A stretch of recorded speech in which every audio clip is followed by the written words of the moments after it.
Hello everyone, welcome to the Sawant physics academy the learn with the confidence. मुलांनो, आपल्याला सर्वांना माहित आहे की क्वेश्चन बँक ही अपलोड झाली. क्वेश्चन बँक आपण डाउनलोड केली किंवा क्वेश्चन बँक आपल्याला कॉलेजमध्ये ट्युशनमध्ये किंवा आपल्या फ्रेंड्सने आपल्याला सेंड केली. ती आपण ओपन केली, त्यामध्ये लिहिलं आहे सर्वात महत्त्वाचं म्हणजे की सरावासाठी आहे, म्हणजे फक्त प्रॅक्टिससाठी ते तुम्हाला क्वेश्चन बँक दिली आहे. आता ते आपण सराव करून घेऊ, म्हणजे त्याची आपण पूर्णपणे इथं रिव्हिजन करू आणि प्रॅक्टिस करू, म्हणजे आपली एक प्रकारची प्रॅक्टिस सिरीज आहे. तर बघा मुलांना, जो पहिला चॅप्टर आहे दॅट इज रोटेशनल डायनामिक्स, तिथपासून आपण सुरुवात करू, म्हणजे त्या चॅप्टर पासून आपण सुरुवात करू. आता तो जो चॅप्टर आहे मुलांना, तर त्या चॅप्टर मध्ये पहा, व्हेरी शॉर्ट आन्सर आहे, एमसीक्यू आहे, त्यानंतर लॉंग क्वेश्चन्स आहे. तर जर आपण टोटल जर एका व्हिडिओ मध्ये जर बनवलं, तो व्हिडिओ असा खूप मोठा होईल, आणि जर मोठा व्हिडिओ झाला तो तुम्ही पाहणार नाही. त्यामुळे आपण ह्या व्हिडिओचे 2 ते 3 पार्ट बनवू. जमलं म्हणजे पॉसिबल झालं तर आपण एकच पार्ट बनवू, पण जर असा मोठा व्हिडिओ जर बनत असेल तर आपण त्याचे 2 ते 3 पार्ट बनवू. तर बघा मुलांनो, आज आपण असं करू, म्हणजे सुरुवातच अशी करू आपण, यामध्ये आपण 2 सेशन काय करू, डिस्कस करू. एक म्हणजे एमसीक्यू आणि व्हेरी शॉर्ट आन्सर, आणि नंतरची जी आहे ते आपण नंतरच्या लेक्चरमध्ये अपलोड करू. सो मुलांनो, माझं नाव स्वप्नील सावंत, जे तुम्हाला माहितच आहे, आणि आता आपण इथे आपला रोटेशनल डायनामिक चॅप्टर सुरू करू. सो मुलांनो, एक तुम्हाला आठवत असेल, म्हणजे थोडं माइंड थोडं फ्रेश होण्यासाठी सांगतो मी तुम्हाला, एक पाकिस्तान आहे आपल्या भारताच्या बाजूला आहे, हो आहे म्हणा सर, रोटेशनल डायनामिक्स हा चॅप्टरचं नाव आहे. तर बघा, तुम्हाला आठवत असेल, सध्या एक काहीतरी ट्रेंड चालू आहे. एक ते पेशावर म्हणून गाव आहे, त्यांनी पेशावर गावाची का मुलीने एक व्हिडिओ बनवला, एम आय हू, ये मेरी कार है और यहाँ पे पारी हो रही है. त्याचप्रमाणे आपण सुद्धा म्हणू शकतो, मी स्वप्नील आहे, हा माझा व्हाईट बोर्ड आहे, आणि इथे काय चालू आहे, इथे आपला प्रॅक्टिस सिरीज चालू आहे. तर चला मुलांना, आपला जो पहिला प्रश्न आहे, तर मी ते क्वेश्चन पेजवरच लिहून घेतले व्यवस्थित मध्ये. तर तुम्ही पण ते क्वेश्चन तुमच्याजवळ असेल किंवा तुमच्याजवळ ते पीडीएफ असेल. पीडीएफ ची हार्ड कॉपी मला वाटते जास्तीत जास्त झेरॉक्स सेंटरवर सध्या अवेलेबल आहे, कारण सर्वांनी, प्रत्येक झेरॉक्स सेंटरवाल्यांनी त्याची म्हणजे हार्ड कॉपी म्हणू शकतो आपण, ते काढून घेतले, म्हणजे प्रिंट आउट काढून घेतले आणि तुमच्यासाठी त्या ठेवल्या. तर तुम्ही कोणत्याही झेरॉक्स सेंटरवर जाऊन घेऊन घ्यायची, किंवा तुमच्याजवळ जी पीडीएफ आहे त्या पीडीएफ मध्ये बघायचं. पण कसं होईल मुलांना, आता व्हिडिओ पाहून राहिलो, त्याचबरोबर आपल्याला ती पीडीएफ पाहायची असेल तर पॉसिबल नाही ना, तर त्यासाठी ती पीडीएफ ची प्रिंट आउट घेऊन घ्या. आता बघा, सर्वात पहिला प्रश्न आहे, एमसीक्यू आहे. तर एमसीक्यू चे आन्सर तुम्हाला दिले, पण त्याचे आपण त्याचे रिझन, त्याचे रिझन बघू, तर त्याचे आन्सर तेच का बरं आहे, आणि ते न्यूमरिकल्स आहे, म्हणजे वन याच्यामध्येच कशामध्ये, एमसीक्यू मध्ये न्यूमरिकल्स आहे, म्हणजे न्यूमरिकलचे आन्सर बरोबर येतात की नाही हे आपण इथे सॉल्व्ह करू. तर चला मुलांना, पहिला प्रश्न मी वाचतो, तुम्ही तुमच्या नोट्स मध्ये पहा किंवा तुम्ही तुमच्या पीडीएफ मध्ये पहा. A diver in a swimming pool bends his head before diving it. म्हणजे यांचं म्हणणं काय आहे, तर जो स्विमिंग पूल असतो, म्हणजे सरळ सरळ पोहणारा, एखादा पोहणारा, म्हणजे आता समजा पहा, या टाइप मध्ये आहे ते, समजा आता ही एक टँक आहे, स्विमिंग टँक आहे, आणि इथे त्या हाईटला कोण उभा आहे, एक स्विमर उभा आहे. तर हा स्विमर काय करतो, म्हणते याचा जो हेड आहे ते बेंड करतो. तुम्हाला माहित आहे ना, जो स्विमिंग पूल मध्ये जो डाईव्ह मारतो तो असा कंटिन्युअस रोटेशन देत देत डाईव्ह मारतो. तर हा याचा जो हेड आहे, म्हणजे ही झाली पहिली कंडिशन. दुसरी कंडिशन कशी होईल मुलांना याच्यात, तर दुसरी कंडिशन होईल, तर तो त्याचा हेड काय करेल, बेंड करेल. तर हेड या टाइप मध्ये बेंड होईल, समजा त्याचं हे याचे हात आणि याचे पाय, तो असा बेंड करेल. आता बेंड का बरं करेल, तर पहा, हा जो माणूस आहे समजा, ह्या माणसाचं हे सेंटर आहे, त्या सेंटर पासून हे झालं त्याचं आर, हे काय झालं त्याचं आर, समजा या सेंटर पासून हे झालं त्याचं आर. आता जर आर आपल्याला माहित आहे, I equal to m I चा स्क्वेअर, म्हणजे आर जास्त तर आय सुद्धा जास्त, that is I is directly proportional to r. पण जर याने हेड जर याचं बेंड केलं, काय केलं, हेड बेंड, तर आर काय होईल, याच्या कंपेअर मध्ये हा आर होईल कमी. हा आर जर कमी झाला, काय म्हटलं, हा आर जर कमी झाला, तर त्याच्यामुळे काय होईल, काय डिक्रीज होईल, याचा मोमेंट ऑफ इनर्शिया डिक्रीज होईल. म्हणून आपलं ऑप्शन बरोबर आहे, जे राईट आहे ते आहे, decrease the moment of inertia. हे झालं पहिलं. आता दुसरं बघा मुलांनो, दुसरं आहे आपल्यापाशी, 1 मिनिट,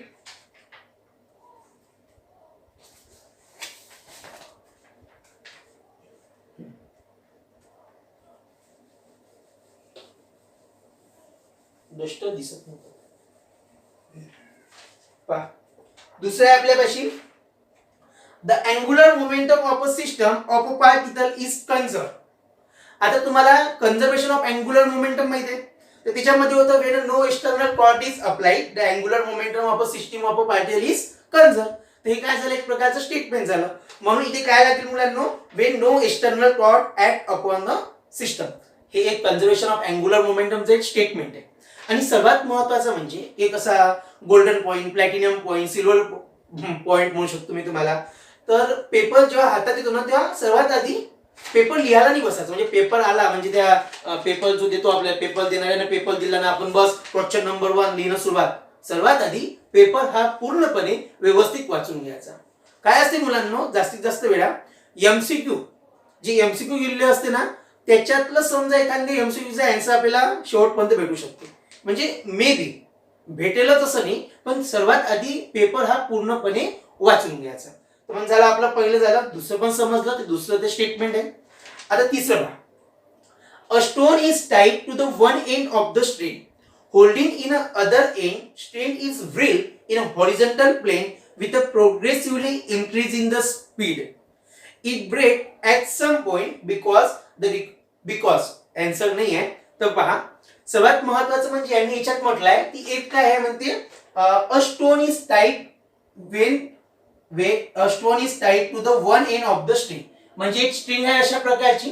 हा स्ट्रिंग समजा याची लेंथ असेल एल, सपोज एल आहे, आणि इथे काही खाली आपण स्टोन असा इथं बांधलेला आहे. या स्टोनचं मास आहे समजा एम. तर आपल्याला मास किंवा लेंथ हे कळायचं नाही.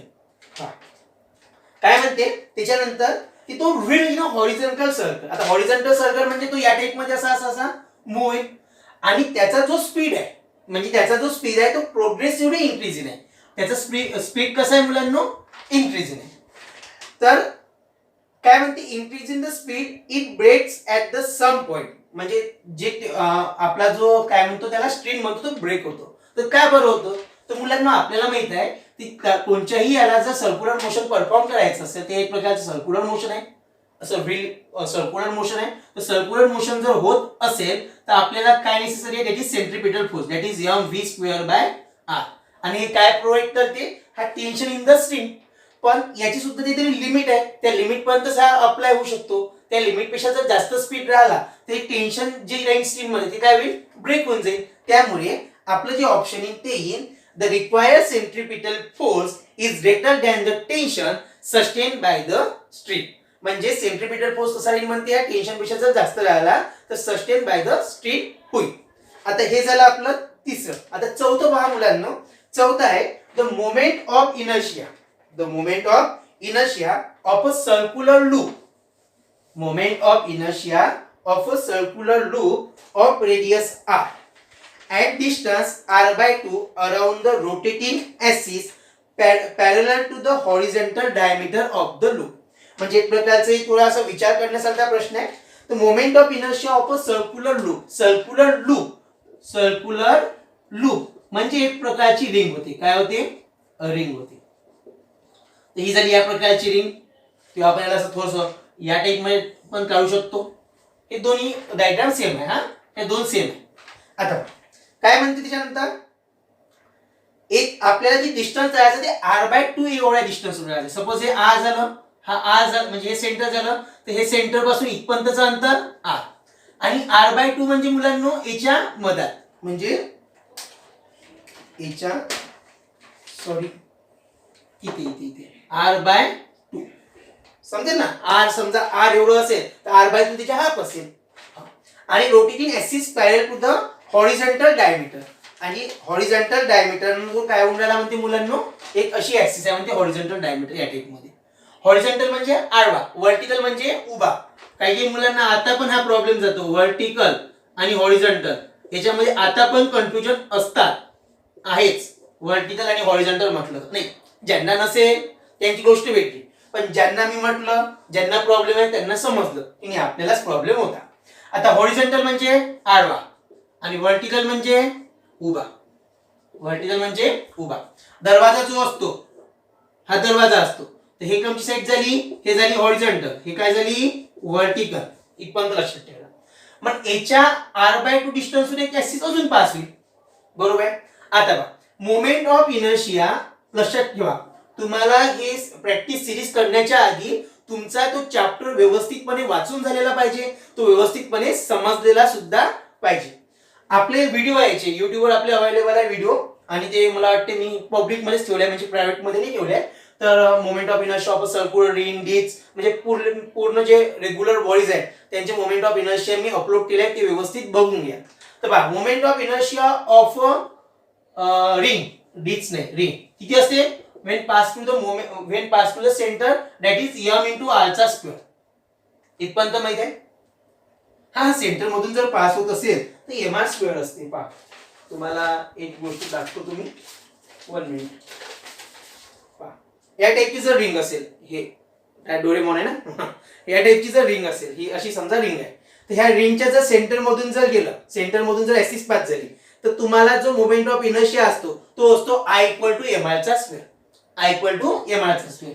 आणि समजा ह्या अबाउट डायमीटर आहे, अबाउट डायमीटर असाच येईल, एक अबाउट डायमीटर असाच येईल, आणि ह्या पासिंग टू द सेंटर. म्हणजे ही जी डायग्राम आहे मुलांनो, ही डायग्राम या टाइपची बनते. पहा हा ब्लू आहे ना, हे अबाउट डायमीटर असा, हा दुसरा डायमीटर असा, आणि सेंटर हा असाच येईल, म्हणजे सेंटर पासून असाच येईल.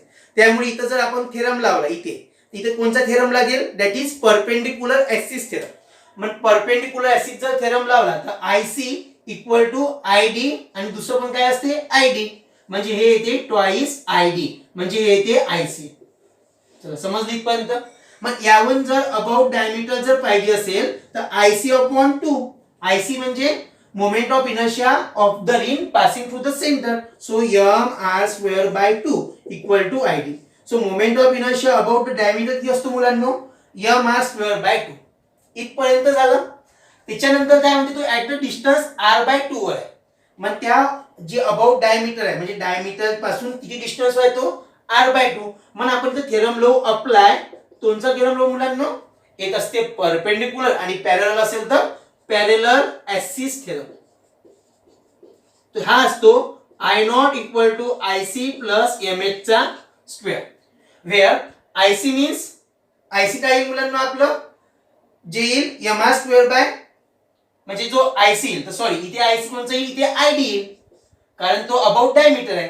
तो ID म्हणजे काय येईल आपलं mr square by 2 plus h म्हणजे द पॅरलल डिस्टन्स बिटवीन कशाचं, फ्रॉम टू ऍक्सिस, म्हणजे r बाय 2 चा स्क्वेअर, r बाय 2 चा स्क्वेअर. याला सॉल्व करू आपण. पहा याला जर सॉल्व केलं मी, तर हा mr स्क्वेअर बाय 2 प्लस हा काय मुलांनो m, हा r चा स्क्वेअर अपॉन 2 चा स्क्वेअर 4 इथे जाईल, 2 इथे जाईल, 4 प्लस 2 6 mr स्क्वेअर अपॉन 4 दुने 8.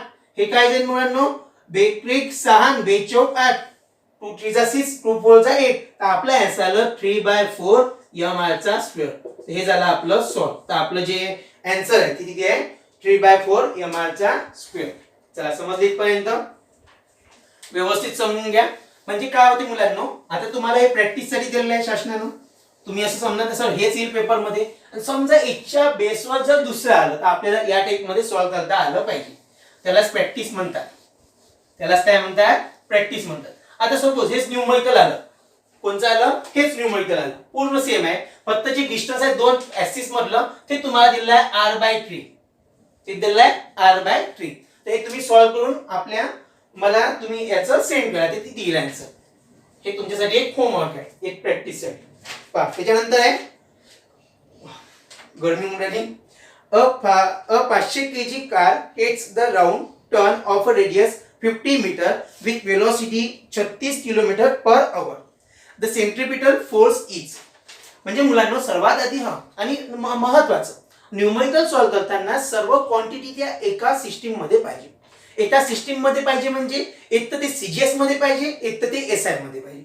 सीजीएस म्हणजे समजा सेंटीमीटर ग्राम सेकंद, आणि एसआय म्हणजे काय येईल समजा किलोग्राम, त्याच्यानंतर मीटर येईल, त्याच्यानंतर सेकंद येईल, amount of substance, luminous intensity, temperature म्हणजे केल्विन येईल. या टाइप मध्ये त्या क्वांटिटी येईल. 7 क्वांटिटी माहिती आहे तुम्हाला, त्याचे एक स्टेटमेंट आहे, माल्टी को करंट लगने से कटलिप हुई.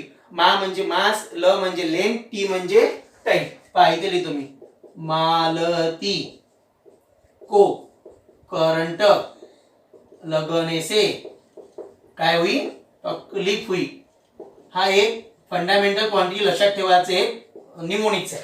पहा मा म्हणजे मास लेंथ टाइम, को म्हणजे आपण म्हणू शकतो टेम्परेचर, मास लेंथ टाइम टेम्परेचर, करंटचा करंट आहे, लग्नस म्हणजे लुमिनस इंटेन्सिटी आणि हुई म्हणजे अमाउंट ऑफ सबस्टन्स. ह्या से तकलीफ हा एक एक्स्ट्रा वर्ड आहे.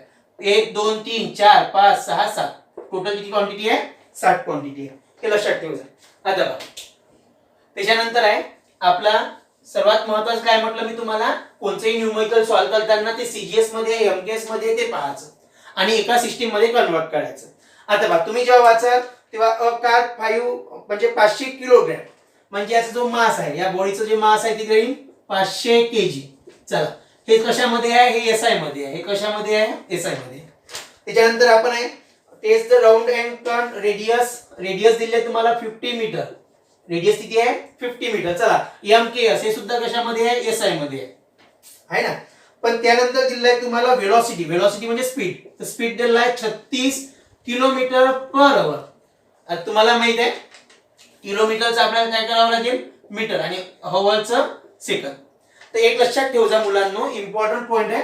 किलोमीटरचं किलोमीटर पर आवरचं मीटर पर सेकंद मध्ये जर करायचं असेल, समजा h किलोमीटर पर आवरचं तुम्हाला h मीटर पर सेकंद मध्ये करायचं आहे, तर ह्या h ला 5/18 न मल्टिप्लाय करायचं. किती न मल्टिप्लाय करायचं 5/18 न. आणि सपोज जर तुम्हाला मीटर इंटू सेकंद याला जर तुम्हाला किलोमीटर पर आवर मध्ये करायचं असेल तर याला 18/5 न मल्टिप्लाय करायचं. हे तर आपल्या कामाचं नाही आहे, सर्वात कामाचं हे आहे. तर हे तुम्ही एखाद्या मार्जिन मध्ये लिहून ठेवा किंवा एखाद्या पॉइंट असा लिहून ठेवा. तर पहा याला आपल्याला कन्वर्ट करायला लागेल. दॅट इज v = 36 गुणिला किती 5/18 इज इक्वल टू पहा 18 दुने 36 5 दुने 10 आलं. याचं जे युनिट येईल 3 मीटर पर सेकंद. आता आपल्याला काय करायचं आहे, आपल्याला करायचं सेंट्रिपिटल फोर्स. तो centripetal force is nothing but F = mv²/r. m ची व्हॅल्यू 500, v ची व्हॅल्यू v² पहा v ची व्हॅल्यू 10 आहे, त्याचा स्क्वेअर आहे, तर मी या स्क्वेअर लिहिल्यापेक्षा याला असं लिहितो. समजेल. म्हणजे पहा समजा 13 चा स्क्वेअर जर राहिला तर आपण 13 × 13 म्हणजे आपल्याला जर फाळे येत असेल तर 13 दुने 26 बरोबर आहे. नाही तर 13 म्हणजे 13 मध्ये 13 मिळवा 3 असं केल्यापेक्षा सहज याला कसं लिहायचं, 13 स्क्वेअर असेल तर 13 × 13 मग 10 × 10 अपॉन r किती आहे, तर r आहे आपल्याशी 50. r आहे 50. हे गेलं हे गेलं काय राहिलं आपल्यापाशी फक्त 50 × 10 अपॉन 5. 5 इथं 5 नाही, हे गेलं 10. 5 दुने सॉरी 5 10 50 है ना. 5 इथं 5 5 10 50. 10 गुणिले 10 100. 100 गुणिले 10 1000. 3000. आता फोर्स आहे युनिट काय आहे, न्यूटन रे. फोर्स आहे युनिट काय आहे, न्यूटन. तर हे झालं आपलं 5th नंबरचं. त्याच्यानंतरचं दिलेलं आहे मुलांना आपल्याला लवकर लवकर नोट करा. नोट करायचं असेल तर नाही ते करून घ्या. आणि तुमच्या मनामध्ये जर असा प्रश्न असेल तसं ऑब्जेक्टिव्हचा अभ्यास तुम्ही करा लागतील. शेवटचे 5 मिनिटं भेटले, टीचर जर चांगला आला क्लासवर आणि कोणताही टीचर जरी आला बा तरी आम्ही 5-10 मिनिटं बोलतोच, तर आम्ही ऑब्जेक्टिव्ह सांगतो. आणि सर आमच्या भाषेत तर नवीनच टेक्निक आहे, आम्ही न बोलते सांगू शकतो. काय करायचं असते सर, बसायचं असते, हा ज्याला उत्तर येत असेल त्याला सर्वजण पाहत असते, म्हणते हा असा हात तर दिसत 1चं 4 2चं 1 अशा टेक्निक असते सर आमच्या. तुम्ही कशाला मी टेन्शन घेऊ. पण लक्ष द्या, जर एखाद्या वेळेस क्लासमध्ये जर कोणी आलं चांगला एखादा टीचर आला आणि त्याने जर बोलूच नाही दिलं तुम्हाला, किंवा जर तुम्ही जसे म्हणता तुमच्या विषयाचा टीचर जर हुशार असेल आणि त्याने एकदम शांत ठेवला क्लास पूर्ण शेवटपर्यंत, तुमचं नुकसान होईल. त्याच्यामुळे हे बरोबर पाहायचं. 6 नंबरचा आहे अ सायकलिस्ट रायडिंग अ बायसिकल. सर्वांनाच माहिती आहे सायकल चालवणारा बायसिकलच चालवते. सायकल जर चालवायचं असेल तर at the speed 40√3 metre per second. याचा जो स्पीड आहे म्हणते मुलांना, तो स्पीड मी v न डिनोट करतो, तो आहे म्हणते 14√3 मीटर पर सेकंद. झालं सर आमचं इथंच हरपलं म्हणा, इथंच आमचे पैसे म्हणजे आमचे असे अर्धे जे हे होते काय म्हणतो घोडे म्हणतो आपण, किंवा घोडे म्हटल्यापेक्षा आपण जे आत्मविश्वास म्हणतो तिथंच आमचा लूज झाला मला सर, हे √3 आलं म्हणून. टेन्शन नाही घ्यायचं, जे गोष्टी आहे फक्त व्यवस्थित हँडल करायच्या. त्याच्यानंतर काय म्हणते takes a turn around the circular track around the circular road of radius. Radius दिलाय म्हणते, तर रेडियस किती आहे 20√3 मीटर आणि विदाउट स्लाइडिंग. आणि जी ची व्हॅल्यू दिली आपल्याला 9.8 मीटर पर सेकंडचा square. What is the inclination to the vertical. आता इन्क्लिनेशन करायचं आहे म्हणजे आपल्याला थीटा करायचं आहे. थीटाचा फॉर्म्युला माहिती आहे आपल्याला, tan theta equal to v²/rg. याहून जर थीटा पाहिजे असेल तर थीटा होते 1/, हा मल्टिप्लाय म्हणून इथे जाते कशामध्ये जातो, इथे जर मल्टिप्लाय हा डिवाइड मध्ये जातो. सरळ tan इनवर्स सुद्धा लिहू शकलो असतो step by step. That is v²/rg. नाही तर म्हणा सॉरी 1/tan कशाला लिहिलं, tan इनवर्स द्या आणि 12वी चे मूल आहे बेटा, आरामशीर घ्यायला लागते. हा हे झालं मग tan ला वळतेला tan इनवर्स v²/rg असुद्धा आहे. किंवा आपण सरळ सरळ tan थीटाच करायचं आपल्याला, त्याच्यामुळे आपण हे न करता tan theta equal to v²/rg. कशाला येईल v²/rg. त्यावरून पण आपण थीटाची व्हॅल्यू काढू शकतो. पहा नाही हे सुद्धा काढू शकतो. ही स्टेप थोडी मोठी होईल आणि दुसरी स्टेप म्हणजे दोन्ही स्टेपनं सॉल्व्ह करू. पहा हा स्टेपनं जे सॉल्व्ह करू, अरे सॉरी मुलांनो आपण व्हिडिओ कंटिन्यू करू. सॉरी मुलांनो पॉवर कट ऑफ झाला होता, त्यामुळे आपला व्हिडिओ इथे पॉज झाला होता. तर मुलांनो त्या व्हिडिओ पासूनच म्हणजे त्या पॉइंट पासून आपण पुन्हा समोरचा व्हिडिओ शूट करत आहे. तर मुलांनो काहीतरी तुम्हाला फ्रेम मध्ये डिफरन्स दिसेल, तर तेवढा इग्नोर करायचं. पहा आपण नंतर म्हटलं tan इनवर्स v²/rg हा सुद्धा एक फॉर्म्युला आहे. सो मुलांनो ह्या स्टेपनं जर आपण सॉल्व्ह केलं काय होईल, इनवर्स काढावं लागेल आपल्याला, थोडाफार प्रॉब्लेम. आपल्याला काय करायचं, what is the inclination to the vertical, म्हणजे आपल्याला थीटाच फाइंड करायचा आहे. तर पहा आता ऑप्शन तर दिले आपल्यापाशी, आपण सॉल्व्ह करू याला. 1 मिनिट. पहा tan थीटा जसाच्या तसा ठेवतो मी. आता v² म्हणजे 14√3.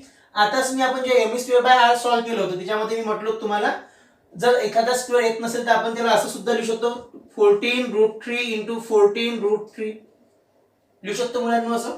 अपॉन r ची व्हॅल्यू आहे आपल्या अशी 20√3 आणि g ची व्हॅल्यू आहे 9.8. आता मग मुलांना याच्यात √3 हा कॅन्सल झाला, √3 हा कॅन्सल झाला. त्याच्यामध्ये नंतर आपण इथे पहा समजा 2चा पाढा म्हटला तर 2 7 14 आणि 2 5 10 आणि 2 10 20. इथे पुन्हा पहा 2 7 14 आणि 2 5 10. आता जर आपण हे सॉल्व्ह केलं पहा 7 × 7 दॅट इज 49 × √3. हा √3 राहिला आहे ना, अपॉन इथे किती राहिलं मुलांना 5 × 9.8. आता 5 × 9.8 आपण एक काम करू ना, ह्या 9.8 ला 98 गुणिले 10⁻⁻1 लिहिता येईल. मल्टिप्लाय बाय किती करू मी 5 न करू. किती आन्सर 8 5 40, हातचे आले 4, 5 9 45, 45 न 4 49 आणि हे डेसिमल पॉइंट वापस देऊन देऊ -1 तो इथे येईल. तर आपलं आन्सर आलं हे इक्वल आलं 49/49 × √3. 49 कॅन्सल म्हणजे आपली व्हॅल्यू आली that is tan theta equal to √3. tan theta equal to √3 म्हणजे आता मला सांगा √3 व्हॅल्यू कधी असते, यासाठी आपल्याला ट्रिग्नोमेट्रीचा टेबल पाठ पाहिजे म्हणजे sin cos tan चा. तर √3 येतो मुलांना 60 डिग्रीला, म्हणून आपला जो थीटा आला तो आला 60 म्हणजे आपलं जे आन्सर येईल 60 डिग्री. इथपर्यंत समजलं, नोट करून घ्या. त्याच्यानंतर मी दुसरं म्हणजे वाचतो. A string of the length is fixed to the one end carries a mass m at the other string make the 2/pi revolution per second around the vertical axis to the one end is tension in the string. आपल्याला tension करायचं आहे मुलांना. आता एक प्रकार पहा, तुम्ही जेव्हा त्याला वाचाल ते वाचल्यानंतर तुम्हाला समजेल की याच्यामध्ये काय आहे. ते हे एक प्रकारचे कोनिकल पेंडुलम. हे कसं आहे मुलांना, एक प्रकारचं कोनिकल पेंडुलम. तर हा या प्रकारचा रिजिड सपोर्ट येईल. हा रिजिड सपोर्ट झाल्यानंतर इथे काय येईल, एक प्रकारचं आपण म्हणू शकतो स्ट्रिंग राहील. ह्या स्ट्रिंगची हाईट समजा h आहे आणि त्यानंतर हा l इथे जाईल, लेंथ याची l होईल. इथपर्यंत याचं जे डिस्टन्स आहे ते राहील r. हा अँगल बनेल 90. हा जर थीटा बनला तर अल्टरनेट अँगल हा सुद्धा थीटा बनेल. त्यानंतर आपण टेन्शन इन द स्ट्रिंग काढू तर टी राहील आपला, टी डॅश ने डिनोट करू समजा.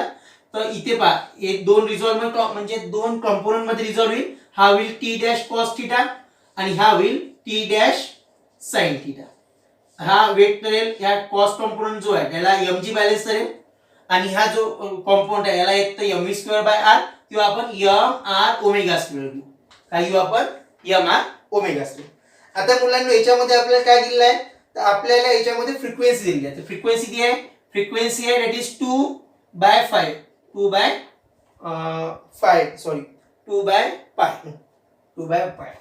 आज कसं होते समजा तुम्हाला म्हटलं मी प्रोनाउन्स करा TWI काय होते? ट्वी. बरोबर.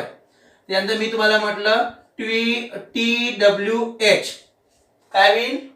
आणि त्यानंतर TWO करून पाहिजे प्रोनाउन्स काय येईल तर हे 2 नाही येईल तुमचं ट्वी टू असते तरी येईल. जो त्या हा एक मजाकीचा भाग झाला आपला करून पाहिजे पण ते चांगला ट्वी TWI ट्वी तर TWO काय तो टो म्हणतो आपण टो. एफ काय झालं? फ्रिक्वेन्सी. तर एफ आहे आपल्याला 2/5. आता मुलांना इथे पहा काय पाहिजे आपल्याला म्हणजे आपल्याला काय फाईंड करायचं आहे तर टेन्शन फाईंड करायचं आहे. तर आपल्याला पहा इथे काय आपल्याला जी दिलेला आहे का आपल्याला मास दिलेला आहे का नाही म्हणजे आपल्याला हा कंपोनंट बॅलन्स करावा लागेल that is T dash sine theta equal to M R omega square. याच्यामध्ये साइन थिटाचं रिलेशन लावा. साइन थिटा म्हणजे काय होते that is opposite upon hypotenuse. आता अपोजिट कोणची राहील? हा अँगल हा 90 तर याच्या अपोजिट दॅट इज आर आपण स्मॉल आर घेऊया.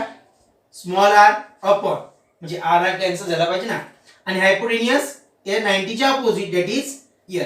काय होते मुलांना खूप वेळा आपला प्रॉब्लेम जातो आपण हा 90 येतो आणि हा अँगल देतो त्यामुळे अपोजिट हे प्रॉब्लेम जातो.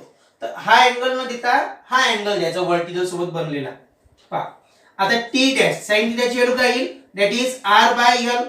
हा आर असा लिहितो मी equal to M R omega म्हणजे बेटा ट्वाइस पाय एफ किंवा twice pi T twice pi upon T आणि 1/t म्हणजे F that is twice pi F असे येते. तर एम ओमेगा सोडून ट्वाइस पाय एफ त्याचा स्क्वेअर. आता पहा सॉल्व करा. हा एल आहे इथं मल्टिप्लाय मध्ये जाईल आणि हा आर इथं डिवाइड मध्ये जाईल म्हणजे हा आर आणि हा आर कॅन्सल म्हणजे टी डॅश इक्वल टू काय आलं आपलं एम इंटू एल. आता पहा 2 पाय एफ चा स्क्वेअर आहे 2 चा स्क्वेअर 4 पाय चा स्क्वेअर पाय स्क्वेअर आणि एफ चा स्क्वेअर एफ स्क्वेअर. आता एफ स्क्वेअर आहे म्हणजे 2/पाय चा स्क्वेअर होईल त्याचा आन्सर काय येईल पहा T dash equal to m into l 4 pi square f म्हणजे एफ चा square that is 4 upon pi चा स्क्वेअर पाय स्क्वेअर कॅन्सल हे आणि 2 चा स्क्वेअर 4 गुणिला हे 4 राहिले 4 4 जा 16 ml. So T dash equal to 16 ml हे त्याचं आन्सर आलं. तर पहा 7 आपण न्यूमेरिकल सॉल्व केले.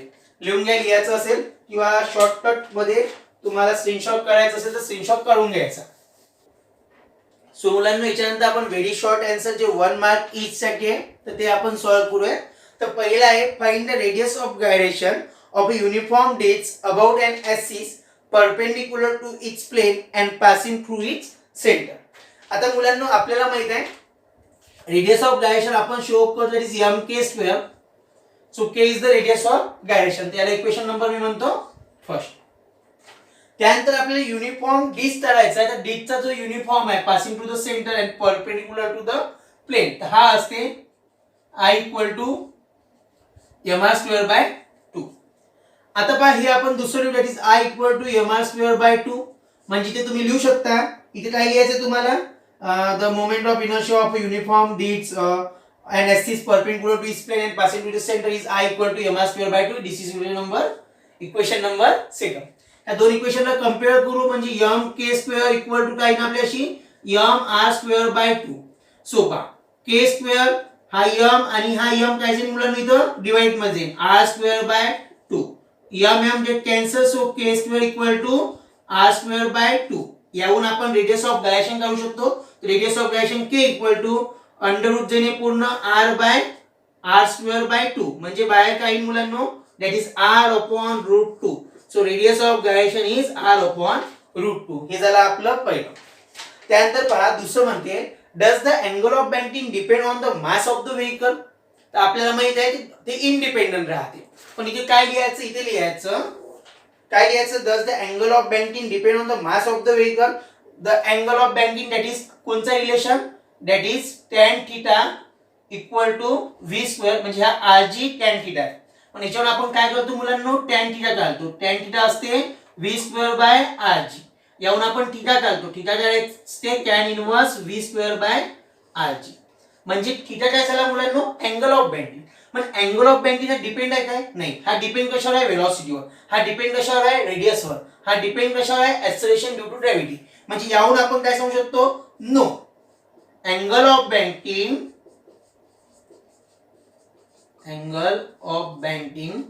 does not depend on mass of the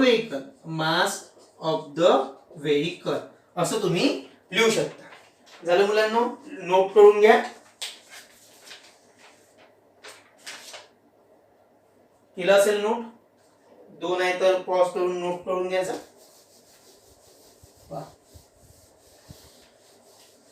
ते रेग्युलर बॉडीचे पूर्ण मोमेंट ऑफ इनर्शिया लक्षात ठेवायचे. काय होते काही वेळेस आपण विसरून जातो. पहा त्याच्यानंतर तिसरा प्रश्न आहे, during the ice ballet while the outer rounds why do dancer outstretch their arms and legs. म्हणजे जे बॅलेट डान्सर असते, तर आपण मुलांना बॅलेट डान्सर जे आहे, तर बॅलेट डान्सर आपण कशामध्ये शिकलो होतो? कन्झर्वेशन ऑफ अँग्युलर मोमेंटम मध्ये शिकलो होतो. आठवते? मग आता पहा यांचं म्हणणं काय आहे, जेव्हा त्यांना मोठा आउटर राउंड द्यायचे असते, ते डान्सर त्यांचे हात आणि म्हणजे हात आणि पाय असे आउटस्ट्रेच का बरं करतात? आता बॅलेट डान्सर आहे, बॅलेट डान्सर पहा तुम्हाला माहिती आहे, जर एखादा आपण असं चेअरवर बसलो, ते असते ना व्हीलचेअर म्हटलं असे जे रोटेटिंग चेअर असते ना, ती आपण अशी ऑफिसमध्ये असते फिरवते. समजा त्यावर आपण बसलो, तर समजा तुम्हाला कोणतरी असं फिरवलं, म्हणजे असं कोणतरी त्याला असं तुम्हाला एक टाईपचं असं फिरून दिलं, तर तुम्ही काय करायचं, एका वेळेस जर असे हात जवळ घेतले तर तुम्ही जास्त स्पीडनं फिरा, आणि तुम्ही हात जर बाहेर घेतला तर कमी स्पीडनं फिरा. का बरं फिराल? तर conservation of angular momentum. Conservation of angular momentum काय आहे? L equal to I omega. L equal to I omega. आपला प्रश्न आहे, during the ice ballet while the outer rounds why do dancer outstretch their arms and legs. तर पहा हे I equal to L upon omega. काय I equal to L upon omega. तर त्या condition मध्ये काय करेल मुलांनो, जेव्हा ते आउटस्ट्रेच करेल तर त्यांचा स्पीड कमी होईल. त्यांचा स्पीड काय होईल? कमी होईल. आणि मोमेंट ऑफ इनर्शिया इन्क्रीज होईल. मग त्या कंडिशनला मोमेंट ऑफ इनर्शिया काय झाला? इन्क्रीज. आणि अँग्युलर स्पीड काय झालं त्यांचं? डिक्रीज. तर त्यांना आपला स्वतःचा मोमेंट ऑफ इनर्शिया वाढवायचा असतो आणि अँग्युलर स्पीड डिक्रीज करायचा असतो. त्यामुळे ते बॅलेट डान्सर मोठा राऊंड घ्यायचा असेल तर त्यांचे हात आणि पाय आउटस्ट्रेच करतात. त्यानंतर पहा चौथा प्रश्न आहे, state the principle of conservation of angular momentum. मी तुम्हाला आधी म्हटलं होतं पेपर आल्यानंतर पेपर व्यवस्थितपणे वाचून घ्यायचा, व्हिडिओमध्ये म्हटलंय. तर पहा, तर तुम्ही जर पाहिले तर ऑब्जेक्टिव्ह मध्ये 2 नंबरचं ऑब्जेक्टिव्ह आहे, the angular momentum of a system of a particle is conserved when no external torque acts upon the system. हेच याचं स्टेटमेंट आहे. कशाचं? Conservation of angular momentum. काय आहे? दॅट इज MCQ नंबर 2 तेच आहे. पहा त्याच्यानंतर the moment of inertia of a circular root of radius r at a distance r by 2 round the rotating axis parallel to the horizontal diameter of the loop is 3/4 mr². असं त्याचं answer दिलेलं आहे आपल्याला. म्हणजे आपल्याला 3/4 mr² हे prove करायचं. तर पहा मुलांना एक प्रकारची अशी काय म्हणते डिट्स आहे. झालं? Moment of inertia of a circular loop आहे. सर्क्युलर लूप आहे म्हणजे एक प्रकारची काय आहे? रिंग आहे. काय आहे? रिंग आहे. आता त्याच्यानंतर सॉरी मुलांनो, सॉरी, हे मी म्हणजे MCQ वाचून राहिलो. आपल्याला MCQ नाही पाहिजे, आपल्याला काय पाहिजे? VSA पाहिजे. मी पण विचार केला आताच तर आपण शिकवलं होतं, पुन्हा का शिकवत आहे? तर पहा सॉरी 4 नंबर झालं. 5th नंबरचा आहे, to bodies have their moment of inertia is I. पहिल्या बॉडीचा मोमेंट ऑफ इनर्शिया आय आहे म्हणते आणि दुसऱ्या बॉडीचा मोमेंट ऑफ इनर्शिया 2I आहे म्हणते. About their axis of the rotation, if their kinetic energies of rotation are equal, then what is the ratio of angular velocity? तुम्हाला मुलांना असं आठवत असेल, मी तुम्हाला क्लासमध्ये सांगितलं होतं की काही अॅनालॉगस असतील. जसं समजा हाफ MV² आहे, आपण याला हाफ I ओमेगा² लिहितो. So moment that is mass and moment of inertia are analogous to each other. हे लिनियर मध्ये असते आणि हे अँग्युलर मध्ये असते, किंवा हे रोटेशनल मध्ये असते आणि हे लिनियर मध्ये असते. मग V ला ओमेगा लिहितो. मग त्यानुसार किंवा आपण याचं एक्सप्रेशन सुद्धा बघितलं पहिल्या चॅप्टर मध्ये.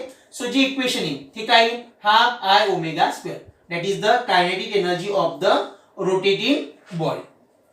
दोन साठी आपण असं लिहू I1 ओमेगा स्क्वेअर, हे झालं moment of inertia of one body आणि this is the moment of inertia of the second body. मग यावरून आपण असं लिहू शकतो two bodies have their moment of inertia is I and 2I respectively about their axis of rotation if the kinetic energy of rotation are equal.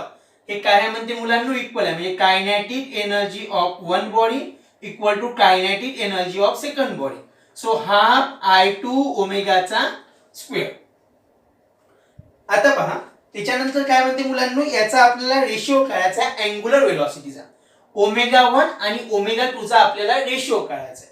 तर पहा मुलांनो, आपण ह्या इक्वेशन नंबर 1 म्हणू, याला इक्वेशन नंबर 2 म्हणू आणि याला इक्वेशन नंबर 3 आणि याला इक्वेशन नंबर 4. ठेवाय value from equation first and second we get half I1 ची व्हॅल्यू I ओमेगा काय मुलांनो ओमेगा 1 चा square is equal to 1/2 I ची व्हॅल्यू काय that is twice into I omega 2 चा स्क्वेअर. आपल्याला पाहिजे रेशिओ पाहिजे म्हणजे 1/2 I ओमेगा 1 चा square upon 1/2 twice I omega 2 चा स्क्वेअर अशामध्ये पाहिजे मुलांनो. तर पहा आपण काय करू, याला या इक्वेशनला लिहू ओमेगा 1 चा स्क्वेअर अपॉन ओमेगा 2 चा स्क्वेअर. ओमेगा 1 चा स्क्वेअर अपॉन ओमेगा 2 चा स्क्वेअर. हा हाफ कॅन्सल, बरोबर आहे. हा I सुद्धा जाईल आणि हा I सुद्धा जाईल म्हणजे जो रेशिओ येईल तो काय मुलांनो दॅट इज 2 येईल. 2/1 हा होईल याचा रेशिओ. हा 2 जो आहे ना, हा 2 कुठे जाईल मुलांनो, हे बघा ओमेगा 1 चा स्क्वेअर इक्वल टू 2 ओमेगा 2 चा स्क्वेअर. मग ओमेगा 1 चा स्क्वेअर अपॉन ओमेगा 2 चा स्क्वेअर जर केला तर 2 खाली काहीच नाही म्हणून आपण 1 लिहिलं. आपण जर लिहिलं नाही तरी 2 लिहिलं तरी चालते. हे सुद्धा बरोबर आहे आणि हे सुद्धा बरोबर आहे. लिहून घ्या मुलांनी इथपर्यंत.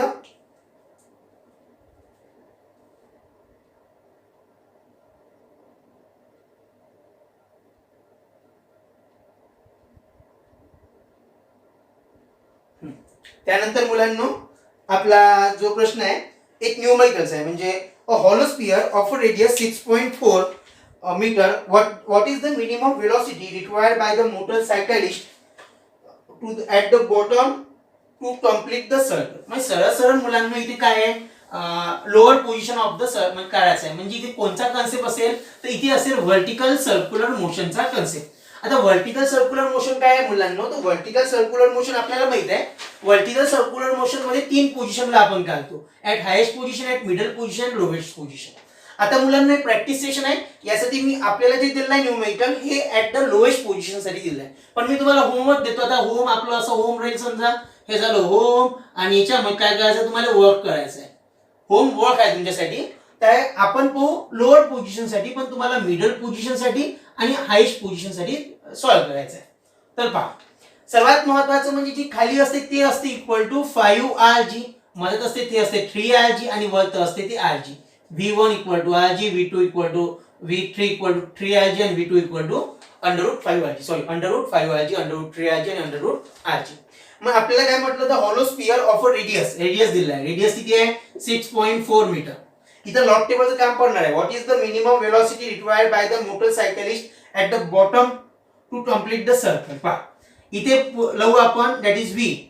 काय म्हणते मुलांना तिथं minimum velocity required by the motorcycle at the bottom म्हणजे मी इथं लिहितो vb, v suffix b √5 into r into g. 5 into r ची व्हॅल्यू 6.4 आणि g दिला नाही म्हणून 9.8. पेपर मध्ये लक्षात ठेवायचं, समजा पेपर असा लिहिला आहे ना तुमचा, इथे पेपर येईल ना फिजिक्स असं जेव्हा फायनल पेपर येईल फिजिक्स 54 म्हणजे त्याचे नोटेशन राहील, म्हणजे हे राहील सूचना राहील. म्हणजे तुम्ही पेपर मध्ये रडू शकता, म्हणजे रडणे काय अलाउ आहे पण जास्त जोरात रडायचं नाही अशा सूचना असेल, असं राहत नाही. त्यानंतर कॉन्स्टंट दिले राहते, ती कॉन्स्टंट घ्यायची. समजा तिथं जी ची value 9.8 metre per second square दिली असेल तर 9.8 घ्यायची. तिथं जर जी ची व्हॅल्यू 10 दिली असेल तर प्रत्येक 10 घ्यायची.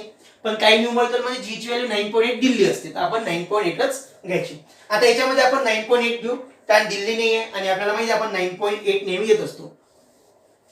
पहा आता मुलांना याला आपण सॉल्व्ह करू. पहा 6.4 इंटू 9.8 आहे, 6.4 इंटू 9.8 आहे. तर आपण जी ची व्हॅल्यू 9.8 घेऊ शकतो किंवा जी ची व्हॅल्यू 10 घेऊ शकतो. तर पहा याला आपण मल्टिप्लाय करू.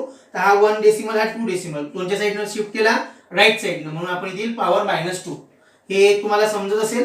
आता जर आपण याला सॉल्व्ह केलं मुलांनो, तर याचं किती आन्सर येईल पहा. 8 चौक 32, साइन 6 6 36, साइन 42, साइन 48 आणि 9 चौक 36.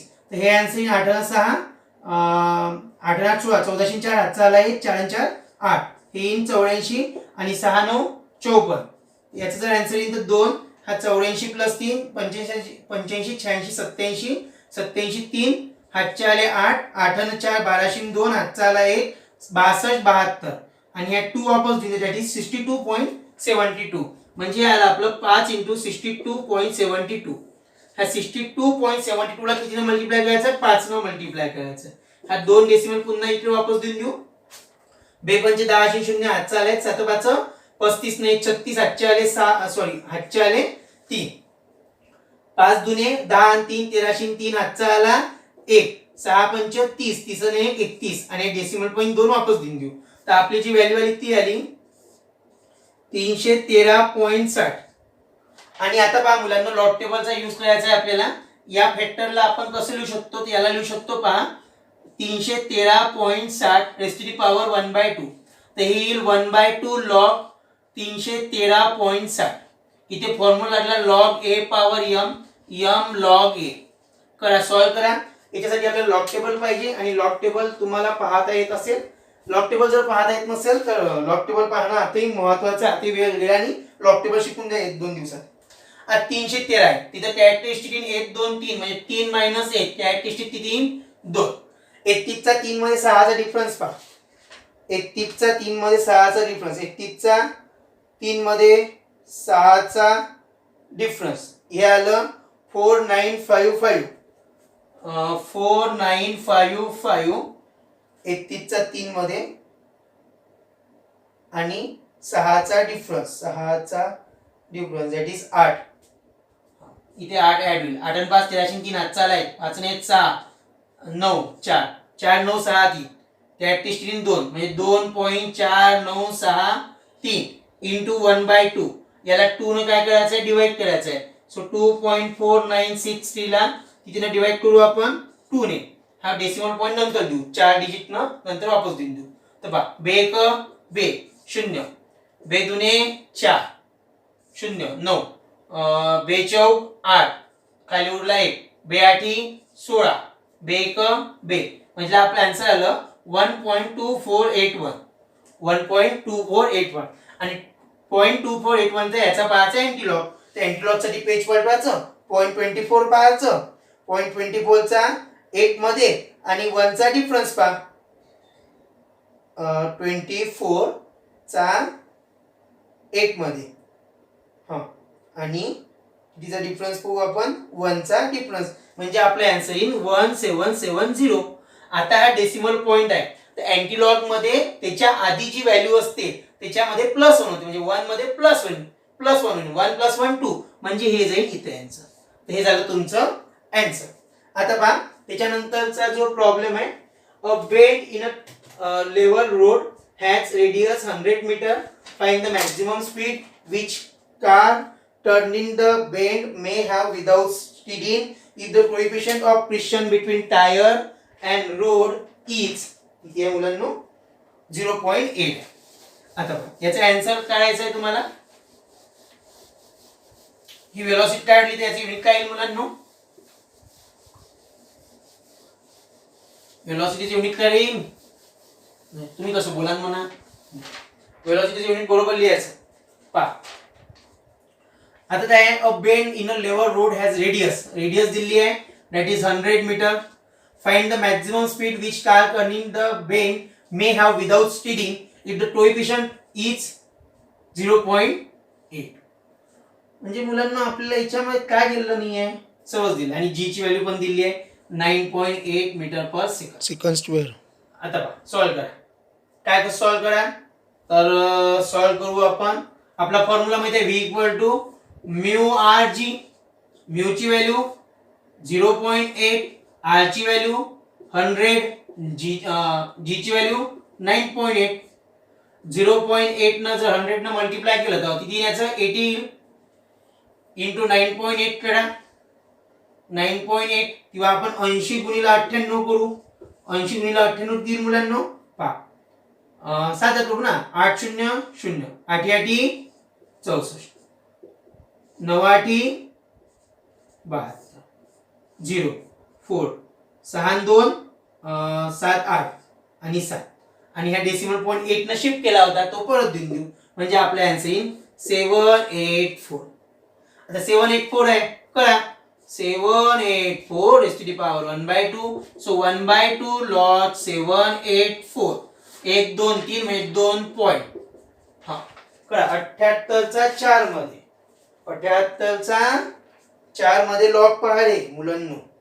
78 चा 4 मध्ये आला 8943. 8943 करा डिवाइड. 2 1 जा 2, बेचौक 8, बेचौक 8, बेसाती 14, बेक बे म्हणजे आपल्या आन्सर आलं 1.4471. याचा पाहायचा अँटीलॉग. याचा काय पाहायचा अँटीलॉग.